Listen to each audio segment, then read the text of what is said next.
محترم مسلمانانو د الله رب العزت انعامات او احسانات ډیر زیات دي د ټولي دنیا په انسانانو باندې او بیا خصوصا د الله رب العزت انعام او احسان کم چې په دې امت باندې شوی دی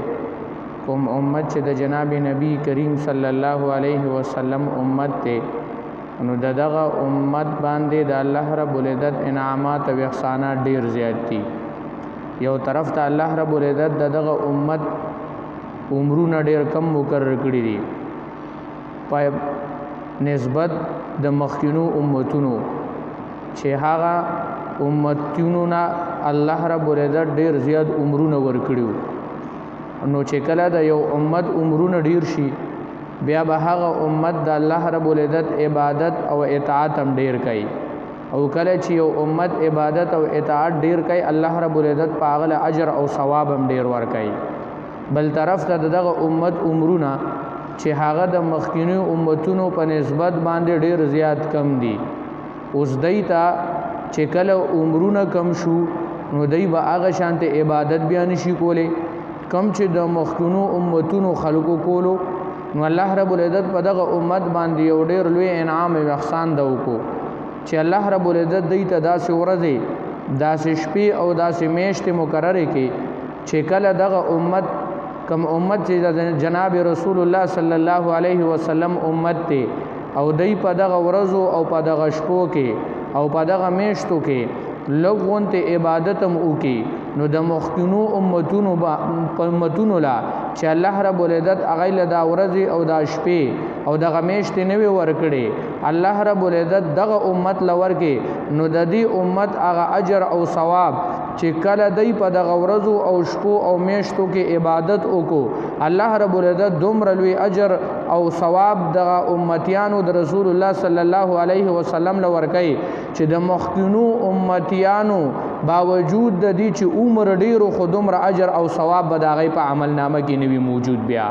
الله رب العزت دا یو ډیر لوی انعام او احسان کړی دی اوس داسې ورځې او شپې چې الله رب العزت مونږ او تاسو له راکړي دي دا اوس د الله رب العزت د وحي په ذریعې سره شوي دي چې دغه شپې فضیلت ډیر دی دغه ورځې فضیلت ډیر دی یا دغه شانتي دغه میاشتې فضیلت ډیر دی دا الله رب العزت د وحي په ذریعې سره جناب نبی کریم صلی الله علیه وسلم ته بیان کړی دي او بیا جناب نبی کریم صلی الله علیه وسلم هغه د خپل امتیانو ته ذکر وکړو او د خپل امتیانو ته ویلي چې تاسو په داسې شپو او په داسې ورځو او په داسې میاشتو کې تاسو عبادت وکړئ چې الله رب العزت تاسو لړیر لوی اجر او ثواب درکړي کچره تاسو ګناګاران یې الله د په داسې ورځو او شپو کې توبه وباسئ چې الله رب العزت تاسو توبه قبول کړي الله رب العزت تاسو مغفرت نصیب کړي الله رب العزت د افتی په ورځو کې جمعې ورځ له یو فضیلت او عظمت او شان ورکړي دي الله رب العزت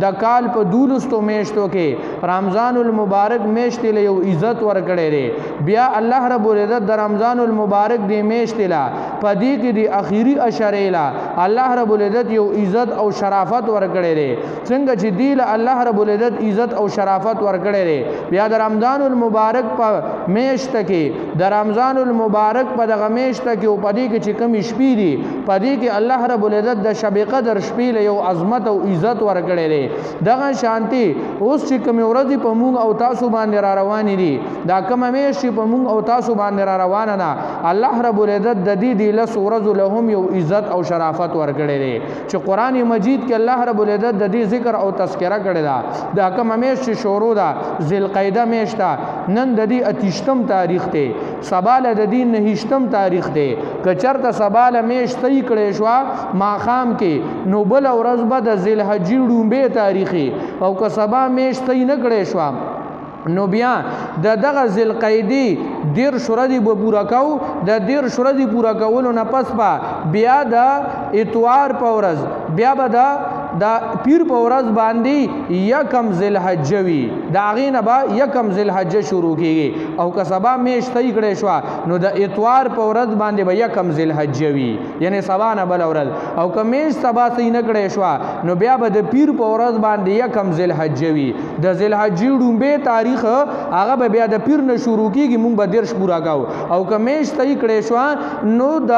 اتوار د ورځې نه به یکم ذوالحجه هغه شروع کیږي او د دغه میاشتې د ډومبو لسو ورځو فضیلت قرآن عظیم الشان کې الله رب العزت مونږ او تاسو ته بیان کړی دی الله رب العزت په 13 پارا په سوره فجر کې الله رب العزت فرمایي والفجر وليال عشر وشفع والوتر الله رب العزت د دغه ذوالحجې په ډومبیو لسو ورځو باندې قسمونه خوړلي دي او دغه ذوالحجې میاشت د هغه میاشت چې الله رب العزت په قرآن مجید کې دغه میاشتو ذکر هم کړی دی او دغه میاشت دغه میاشت دا په اشهر الحرم میاشت کې داخله ده هغه میاشت چې هغه د حرمت او د عزت والا میاشت وه او د عزت او د حرمت والا میاشت دا چې کوم دی د کم وخت نه الله رب العزت ځمکې او اسمانونه پیدا کړي دي دغه میاشت د هغه وخت نه د عزت او احترام او محترم او د عظمت والا میاشت را روانه ده څلور میاشتې الله رب العزت ذکر کوي قرآن مجید کې الله رب العزت فرمایي 12 میاشتې الله رب العزت مقرر کړي دي او په دغه 12 میاشتو کې څلور میاشتې هغه د عزت او د احترام والا میاشتې دي چې په هغې کې دا یوه کومه میاشت شروع ده او چې د هغې نن 28 تاریخ دی چې دې ته د ذوالقعدې میاشت وایي یو دام میاشت ده اشهر الحرم کې داخله ده دام د محترمه میاشت او عزتمنده میاشت ده او بیا د دې نه پس چې کومه به د اتوار په ورځ یا د پیر په ورځ باندې شروع کیږي چې هغې ته د ذوالحجې میاشت وایي دغه هم په اشهر الحرم کې داخله ده یو ډېره عزتمند او د عظمت والا میاشت ده او بیا درېیمه میاشت هغه د ذوالحجې نه پس چې کومه ډومبۍ میاشت به شروع کیږي ځکه ذوالحجه اخري میاشت ده د اسلامي او قمري میاشتو د دې نه پس بیا چې ډومبۍ کومه میاشت شروع کیږي چې هغې ته د محرم میاشت وایي په دغه د محرم میاشت دا هم د محترمه میاشت ده د عزت والا میاشت ده او بله دې منځ کې یوه میاشت ده چې هغې ته د رجب میاشت وایي نو دا څلور واړه میاشتې دا اشهر الحرمو د جاهلیت په دور کې چې هغه خلک ډېر سرتیزه ګڼلی کېدل هغه خلکو به په سوونو کالو د یو بل سره دشمنیانې کولې خو د دغه څلورو میاشتو هغه احترام د هغې عزت او عظمت د هغې په زړونو کې موجودو په دغه میاشتو کې به یو بل ته څه ویل هم نه تر دې چې مسلمانانو ته الله رب العزت فرمیلو چې په دغه میاشت کې به تاسو جنګ هم نه شروع کوئ د کفارو سره به هم جنګ نه کوئ که چېرته کې کفارو جنګ شروع کو نو بیا تاسو د هغې د جنګ شروع کېدلو په بدله کې دفاعي مقابله تاسو کولی شئ اگر چې اوس د دغه میاشتو هغه حرمت او عزت هغه خو باقي دی خو په دې کې د جنگ شروع کولو ابتدا که وشوه نو دا اوس هم جایز دی د دې هغه حکم الله رب العزت بیا منسوخ کو خو که بیا هم څوک په دې کې د جنگ ابتدا د کفارو سره ونه کړي نو د دې هغه حرمت او عزت هغه به عمده شانتي سوي باقي پاتې وي اگر چې محترم او عزتمند دي خو د جنگ شروعات چې په دې کې ونه شي نو بیا هم سره غوره او بهتره خبره ده خو که چا پکې بیا هم وکړو نو سره د دپاره جایز دی اوس هغه حکم څه شوی دی منسوخ شوی دی او بیا په دغه څلورو میاشتو کې چې دا د حرمت او عزت والا میاشتې دی په دې کې بیا د ټولو نه زیات عزت عظمت الله رب العزت دغه میاشت له ورکړی دی کومه چې د اسلامي قمري اخري میاشت د ذوالحجې ده چې تاسو ته ما ویلې چې یا به د اتوار یا د پیر په ورځ باندې به د هغې ابتدایي کېږي ابتدا به کېږي قرآن مجید کې الله رب العزت د دغه ذوالحجې د میاشتې په ډومبۍ لسو ورځو باندې قسم خوړلی دی الله رب العزت فرمایي والفجر قسم دی په فجر باندې په سحر باندې اوس مفسرین حضرات فرمایي چې دلته د والفجر نه مراد څه شی دی نو بعد دلته کې وایي چې دلته د فجر نه مراد هغه عام دی د هرې ورځې صبح صادق د دې نه مراد دی او بعد مفسرین هغه بیا وایي د والفجر نه مراد هغه وایي د عید الاضحی د غټ اختر د ډومبۍ د غټ اختر د ورځې هغه ډومبې سحر چې کوم روخیږي هغه ته نه مراد دی وایي بعد تنا محرم فجرم اغشته لري خو بهر حال مفسرینو پکې دا قول کړي لري چې د فجر نه مراد هغه د غټ اختر د سحر ورځ مراد ده او الله رب العزت فرمایي والفجر وليال عشر او پلس شپو باندې مری قسم وی نو د لس شپو نه مراد هغه بیا مفسرین فرمایي چې هغه دغه ذل حجې ډومبای لس ورځې او شپې مراد دي او بیا الله رب العزت فرمایي والشفع والوتر قسم دې په شف او تاگ باندې جفت او تاگ باندې نو شفع جفت وای جوړتا دغه شفع نه مراد د جفت نه مراد هغه د دغه ذل حجې لسم تاریخ کوم ته چې دغه اختر روز وای دات مراد ده او د تاگ نه مراد دغه ذل حجې نه هم تاریخ کوم ته چې ورځ د عرفه وای دات نه مراد ده بهر حال ګوره اوس دغه آیاتونو کې د درشمې پاری آیاتونه دي الله رب العزت پدې کې دغه میشت تذکرہ کوي او ذکر کوي او بیا دغه لسو ورځو چې کمی د ذل حجې ډومبای لس ورځې او شپې دي الله رب العزت د دې عظمت بیانوي او الله رب العزت په قسم خوري او چې الله رب العزت په یو چیز باندې قسم خوري نو دا د دې خبرې دلیل دی چې د الله رب العزت قسم په دغه چیز باندې خوړل دا دغه خبرې دلیل دی چې دغه چیز د عزت والا دی دا د عظمت والا دی او دا د یو ډیر لوی شرافت والا ورځي او شپې دي ځکه چې الله په قسم خوړلو ک الله په قسم خوړلې هم نه نو بیا زموږ او تاسو دا یقین دی او اعتماد دی او دا باور د په الله رب العزت باندې چې د الله رب العزت خبرې خورشتونی دي هغه صحیح دي خو الله رب العزت د تاکید د پاره الله رب العزت دغه سيزونو د عظمت ښکارا کولو د پاره دغه ورځو او شپو د عزت ښکارا کولو د پاره الله رب العزت په دغه ورځو او شپو باندې قسم وخوړلو نو معلومه دا شو چې کله په الله رب العزت قسم وخوړلو الله رب العزت په یو چیز باندې قسم وخوري نو دا د دې خبرې دلیل جو چې دغه سیزه دغه ورځ او شپې دا د الله رب العزت په نيز باندې ډېر د عزت والا شپې دي ډېر د عزت والا ورځ دي نو دغه ورځ الله رب العزت په مونږ او تاسو باندې وسرا وسته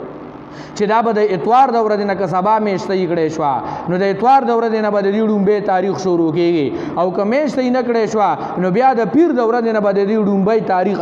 هغه شروع کېږي ځکه چې نن د ذوالقعدې اتیشتم تاریخ دی نو دغه میاشت او شپې الله رب العزت په مونږ او تاسو باندې راوستې دا داسې شپې او ورځې دي چې دغه میاشت د ذوالحجې میاشت ده چې په دې کې څه عبادتونه داسې کېږي چې دا هغه عبادتونو د وجې نه دغه میاشت هم الله رب العزت یو خصوصیت ورکو چې پدې کې حج کیږي پدې کې قرباني کیږي پدې کې ایام تشریق را دي پاغه کې به تکبیرات ویلې کیږي او اوس دا درې وړه عبادتونه حج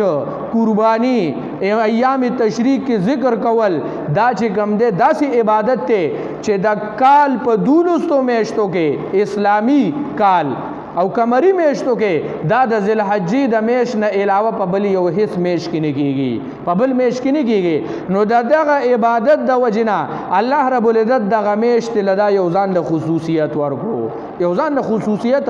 دغه میاشت ملو شو نو حجیان صاحبان هغه تلی دي هغه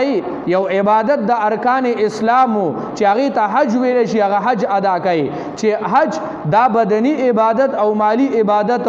د دوانو د مجموعې نه جوړ عبادت هغه حج دی پدې کې انسان با خپل تکلیف هم برداشت کوي مشقت هم کوي هلته به مناسک هم ادا کوي او دې سره سره به انسان خپل مال هم خرج کوي او اتل روپای با دی ورکي او دی بزي هلته د بیت الله طواف کوي هلته نو احرام تړي او دا حج چې کومي مناسک دي او کومي طریقې دي هغه به ادا کوي خو دغه امت ډیر افراد هغه غریبانان دي مالدار خلک لاړ حج ادا کوي او غریبانان خلک چې هغه حج ادا کولې نشي حج لټلې نشي حج کې تللو کې د ترکاوټ دی نو اوس دې بس کوي نو ګوره د الله رب العزت دی رحم او کرم ته وګوره الله رب العزت په دغه ورځو کې دغه امت د غریبانانو د نارینه او د زنانو او خويندو میندو د پاره دلته کې داسې عبادت مقرر کو چې کله دای په خپل کورونو کې په خپل وطن کې سره د خپل کار او روزگار کولو الله رب العزت ته دی هغه ورځو کې هغه شپو کې عبادت وکي الله رب العزت با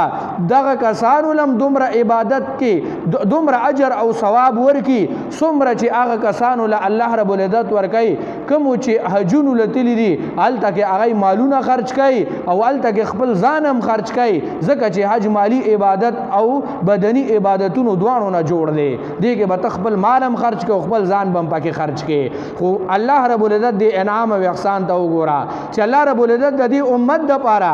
دلته کې داسې عبادت مقرر کو چې دلته کې دغه عبادتو کې الله رب العزت په تعالی ډېر لوی اجر او ثواب درکړي اوس په دغه ورځو کې چې الله رب العزت په موږ او تاسو باندې ان قریب چې هغه براشي پدې کې الله رب العزت مونږ او تاسو د پاره سم مقرر کړی دي جناب نبی کریم صلی الله علیه وسلم په خپل روایتو کې څه فرمایلی دي جناب رسول الله صلی الله علیه وسلم فرمایي وای الله رب العزت ته عبادت کول په دغه لسو ورځو کې دومره زیات محبوب دي په نسبت د نور ورځو چې د نور ورځو کې دومره محبوب نه دي څومره چې الله رب العزت ته خوښ او محبوب او پسند هغه په دغه لسو ورځو کې دي او په دغه لسو شپو کې دي صحابه کرامو تاسو کې د الله پیغمبره وای په دغه لسو ورځو او شپو کې یو سړی عبادت کوي او بل سړی جهاد کوي نو آیا د جهاد نم په دغه لسو ورځو او شپو کې عبادت کول د جهاد نم افضل شو جناب نبی کریم صلی الله علیه وسلم تو فرمایي چې آو په دغه لسو ورځو او شپو کې یو انسان عبادت کوي بل یو انسان جهاد کوي وای دغه لسو ورځو او شپو عبادت وای دا هغه جهاد نم افضل دی کله چې جهاد فرض عین نوي دا هغه نم افضل دی رسول الله صلی الله علیه وسلم ته فرمایي خو یو صورت دا سمشتا کله چې یو انسان جهاد کوي پاغي کې خپل مالم خرج کو او خپل ځانم خرج کو کور ته را واپس نشو نه دی را واپس شو او نه مال را واپس شو نو په دا صورت کې اوس دغه مجاهد دا چې ګم دی د هغه کس نه بهتر دی کم کس چې په دغه لسو شپو او ورځو کې د ذل حجې عبادت کوي د دین بیا دغه انسان اجر هغه زیات شو ځکه د ته سم را واپس نشو نه خپل را واپس شو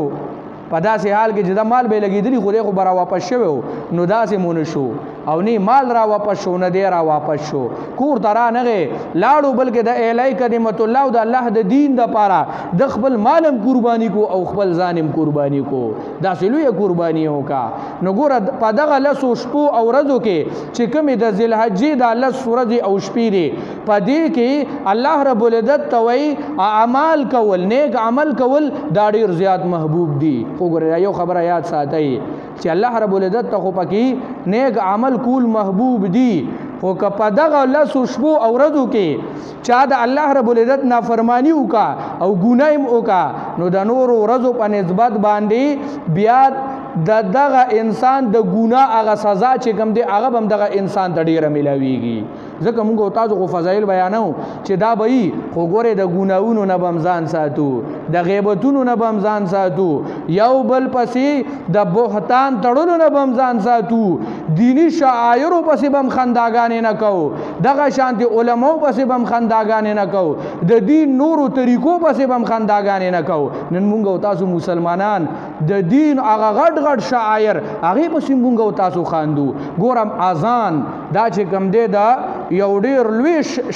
شاعر دی د الله په نغو کې دی خو نن زمونږ او تاسو مسلمانان دی پسې ټوکې او خنداګانې کوي کله چې زمونږ مؤذن اذان اوږد کی نو بیا ورته د محلې کسان وایي یاره وایي دا اذان دومره اوږد ولې کوي اعلان کې دی دومره ښکلی آواز سره اذان کوي چې انسان لږ سوچ او فکر وکړي او واوري نو دی به ووایي چې یاره یقیني د الله رب العزت نوم ډېر ښکلي آواز سره اخیستلی کېږي خو زما او ستا دا زړونه بیا دومره زیات ګنده شول چې نن د الله نوم اغشتل هغه په مودا باندې بدلږي مونږ او تاسو ولا باندې جوړو و یاره د دومره اوږد اذان کې څوک به موتیازو ته ناستي نو د دا ټول وخت د موتیازو هیر و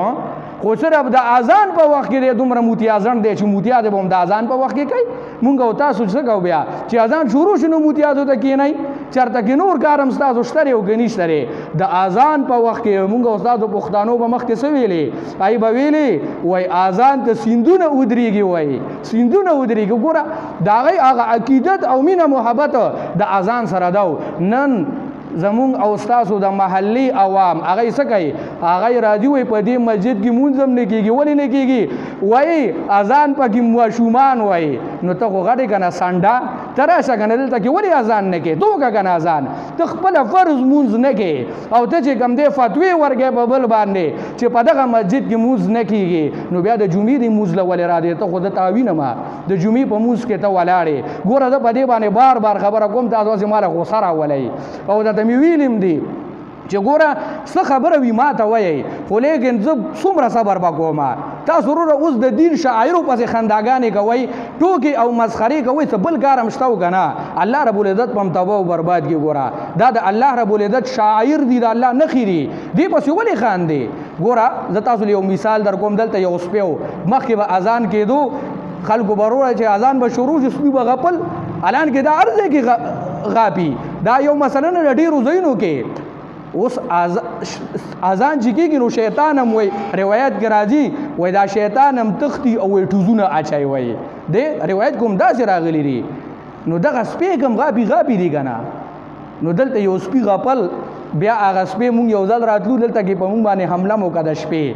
د سحر په ټیم کې نو بیا مالک یې لګې شو او چې مونږ مونځ نه وتو نو هغه یې وویشتو ګوره د هغه سزا څه وه لیونی شو یو زناور دی چې اذان پسې څه کول خندا د اذان په وخت کې به څه کول غپل نو الله رب العزت لیونی کو او چې لیونی کو نو خپل مالک ورته بیا ټوپک ونیو او ویشتو نو تاسو به الله لیونی کی ګوره دا خبرې مه کوئ ځکه چې دا د الله رب العزت یو نښه د خاموشي اختیار کا ستاسو مسله ویرا چکې نه ما سره که نه ما ته ووایه لکه دغه خبره ده نو ګوره په دغه ورځو کې چې څرنګه عبادت دا افضل عبادت دی نو وګورئ دغه شانې د اسلامي شاعرو نښو پسې خنداګانې کول د دې هغه جرم هم زیاتېږي دا زه تاسو ته په ګوته کومه دا څه د ګپ خبرې نه دي چې یاره به تاسو وایئ مونږ دا کار وکړو دا مو وکړو ته چې کوم دی بعضې خلک به وایي دا خو مونږ ګپ لګولو نو دا ګپ تا ته د الله د دین ښکاري ته د الله د دین پسې ګپ لګې د الله رب العزت د عبادت او د مساجدو پسې او د اذانونو پسې ته ګپ لګې تا چې کوم دی دا نور څیزونه پرې نه ښودل نو ته راغې صرف دا دین دی اختیار کو چې یاره راشه بس د ګپ یو شیز دی نن مونږ د دین نه یو لوبه جوړه کړې ده یو ټوک هم ترې نه جوړه کړې ده بس یاره یو بس یو علم پسې لګیا وي یا چې کوم دی یو مونځ پسې لګیا وي چې دا مونځ داسې کېږي داسې نه کېږي یا یو اذان پسې لګیا وي یا بیان پسې لګیا وي یا قرآن او احادیثو پسې لګیا وي نو مونږ او تاسو ګوره د دې خپلو خلو لږ حفاظت وکړو د ځانه به خبر هم نه و د ایمان نه به دې لاس وینځلی وي ته به وایې چې ما ګپ لګولو په ګپ کې خو ته ښځې له طلاق ورکړو بیا وایې چې ما ګپ لګولو که نه هم د دین کار دی بیا وایې چې ما ګپ لګولو چې طلاق دې واقع کېږي او که نه واقع کېږي په ګپ کې خو ته د کفر کلمه ووایه چې کفر ته وځي او که نه وځي نو د دین دا خبرې ګوره دې نه به ځان ساتئ چې کومې خبرې د دین تاسو کوئ او هغه د دین سپکاوی ورپسې کېږي قرآن مجید کې الله رب العزت فرمایي د داسې خلکو سره کښېنئ ما نو یو کس به خبرې کوي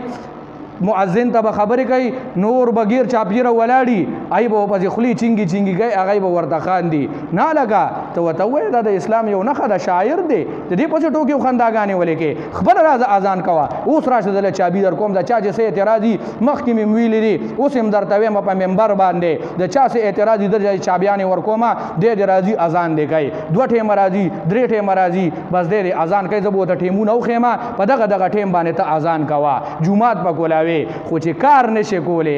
نو بیا بل سړی ولې د الله د لارې نه منې کوي نو ستا د وجې نه بیا خلک دا جومات پرېږدي ما د چابي لړې کي نو بیا زه په دې لارو کې ګرځم کله یو ته آواز کوم یاره راشه جي ماسخوتن کې مخکې ورځو کې زه ګرځېدم د کور نه مې خلک راویستل دا خلک رول را باندې تېرېدل او ما آواز کولو د سحر د مانځه دپاره جي راشه سبا به ته د سحر اذان کې نو په ما باندې سخر خپه خیره که جومات بندي بس بندي وي ستا خو لنډ کور دی ورسره چې زه د هغه دی نه راځم خو ته د دې خپل کور نه ولې نشې راتلی لنډه نو ګوره د دې خبرو به څه کوئ خیال به کوئ دا زما اراده نه وه خو بس راغه په خبرو کې زما د خبرو ویلو بعد ټیم اراده نه وي خو راشي به کې او بیا چې سم خولې له راغلي بیا خو به وایو نو حق خو به وایو که نه که څوک پې خفه کېږي یو ځل نه یو شل ځل دې پې خفه شي خو زما خو دا وینا ده وخت د سر نه چې زه راغلی یم که په ما کې یو غلطي وي زه یې بیانوم ټولو د زما نه به موځي که بل کې یو غلطي وي هغه یې بیانوم داغه نه بم اوزي خو لیکن زه نه چانه تمه ساتم او نه مې ساتلې ده او نه چا سره کړي دي او نه چې کوم دی د چانه یره کوم بس د الله رب العزت د دین په مقابله کې لا طاعة لمخلوق فی معصیة الخالق وای کله چې د الله رب العزت په مقابله کې مخلوق راشي د مخلوق اس پروا مساته وای مخلوق څه شی دی بیا د مخلوق اصلاح کوا خو د مخلوق اس پروا مکوا رسول الله صلی الله علیه وسلم مونږ او تاسو ته فرمایلی دي چې په دغه ورځو کې د الله رب العزت ته محبوب عملونه او پسندیده عملونه هغه په دغه لس ورځو او شپو کې دي رسول الله صلی الله علیه وسلم مونږ او تاسو ته فرمایي وای په دغه لس ورځو او په دغه شپو کې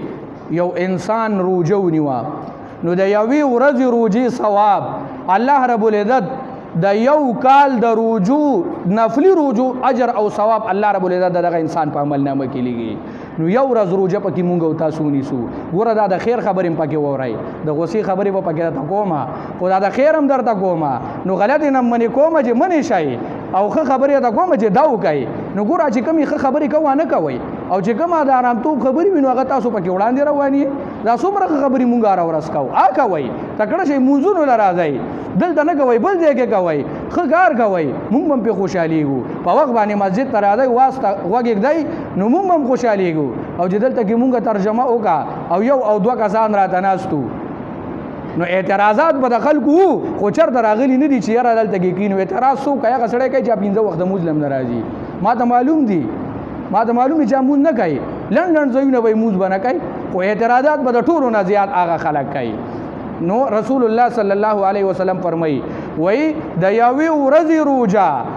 نبی علیہ السلام فرمایي چې چا په دې کې ونیوه نو وایي الله رب العزت په د یو کال نفلی روجو اجر او ثواب د دغه انسان په عمل نامه کې ولیږي او چا چې په دغه شپو کې په دغه لسو شپو کې عبادت وکړو نو وایي د یوې شپې عبادت اجر به الله رب العزت دله د شب قدر د شپې د اجر برابر الله رب العزت د په عمل نامه کې ولیږي اوس د شب قدر څه فضیلت دی مونږ او تاسو ته قرآن بیان کړی دی لیلة القدر خیر من الف شهر د زرو میاشتونه بهتر اجر او ثواب الله رب العزت دغه خلکو په عمل نامه کې لیږي د زرو میاشتونه بهتر سره پاسه 83 کال عبادت شو الله رب العزت تعالی په دغه شپو کې درکای نو پکار دار چې موږ دغه عبادت وکړو د الله رب العزت ذکر ډیر وکړو لا اله الا الله ډیر وایو سبحان الله ډیر وایو الحمدلله ډیر وایو الله اکبر ډیر وایو دغه شانتي الله رب العزت رجوع او توبه وباسو ګور الله رب العزت د موږ او تاسو د پاره مقرر کړی چې تاسو په دغه ورځو کې عبادت وکړئ بدني عبادت ګور مال د سره نشته حج له نشیدلې الله رب العزت تعالی هغه ثواب دلته په کلی علاقه کې درکای یو انسان دی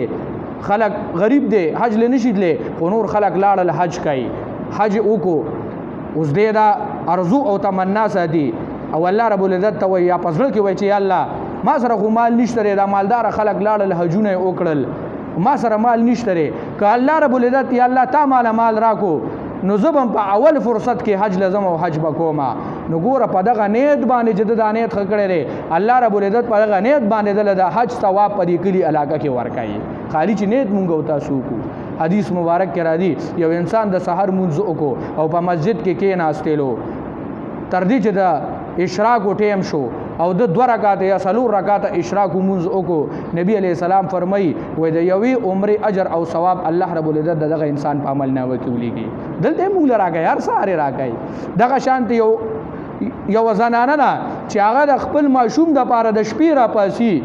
او ماشومې پي غواړي او دا ولا هر ځل را پاسي نو په هر ځل را پاسېدلو باندې الله رب العزت دیلا د یوې عمره اجر او ثواب دغه زنانه په عمل نامه کې لیکي نو د حج او عمره ثواب موږ او تاسو دلته کې څه کولې شو حاصلولې شو به هر حال دا خو هغه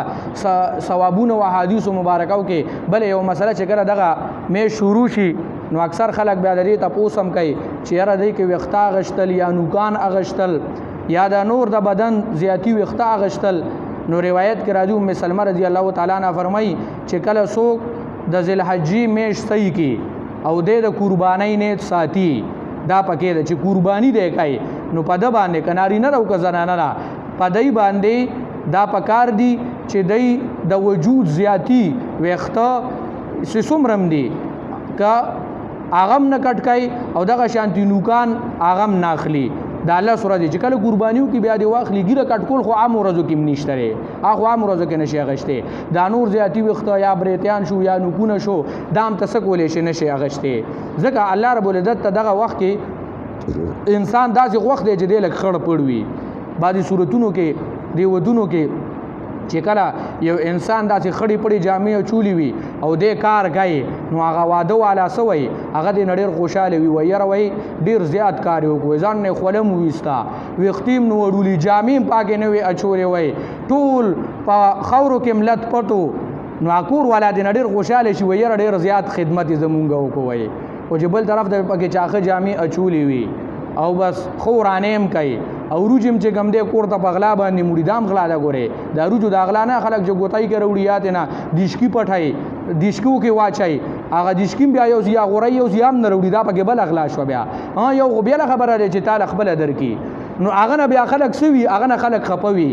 دغه شانتی په دغه ورځو کې الله رب العزت ته خپل بندګانان داسې خړ پړ ځکه چې اجیان هلته کې په دوو کپړو کې به احرام به چولی وي ببر سره نوکان نه کټکای وخته نه کټکای دغه شانتی چې دی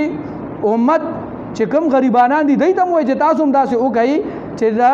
تاسو هم د حجیانو سره مشابهت راشي الله رب العزت په تاسو هم اجر درکړي خو مستحب عمل دی اوس د یو انسان دی هغه 40 ورځې تیری شوي دي وختیم نه دی اغشتي نوکان هم نه دی اغشتي اوس دلته په د باندې دا فرض دی چې دا وخته ختم کی کټ کی وخته ختم کی ځکه چې دی بیا کله په مانځه کې په سب کې ولاړ دي نه بس سواب بدبوئی زی خلک به نه کرګای نو بیا په د باندې فرض دی چې دی دا کټ کی ځکه ته د فرض خیال ساتي هغه مستحب دی که یو سړی نالي نو که څوک د قربانۍ کولو اراده لري نارینه وي او زنانه وي نو دی له پکار دی چې د نن نه یا د سبا نه سبا چونکې 29 تاریخ ته خپل ځان برابر کی او دا لسره دی دی چې کم دی دا زیاتی وختان یا دا نوکان چې کم دی دا سکی دا کټنه کی نو الله رب العزت په ول اجر او ثواب ورکړي خو که چا بهم خیالونو ساتلو ګورې سو ګناه پی نشته او مستحب عمل دی